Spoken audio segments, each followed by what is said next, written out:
Rail parcel యాప్ను ఏ railway zone ప్రారంభించింది? ఏ. ఉత్తర railway zone, B. పశ్చిమ రైల్వే జోన్, సి. దక్షిణ మధ్య రైల్వే జోన్, డి. తూర్పు రైల్వే జోన్.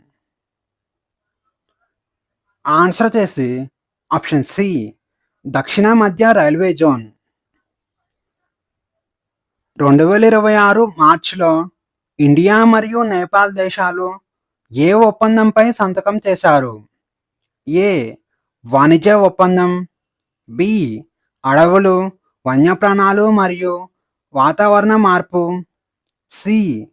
రక్షణ మరియు భద్రత, డి. పర్యాటక ప్రోత్సాహకం. ఈ క్వశ్చన్కు ఆన్సర్ తెలిసిన వారు కామెంట్లో మీ యొక్క ఆన్సర్ని తెలియజేయండి. అలాగే తెలియని వారు రాబోయే షార్ట్ వీడియోని చూసి ఆన్సర్ని తెలుసుకోండి.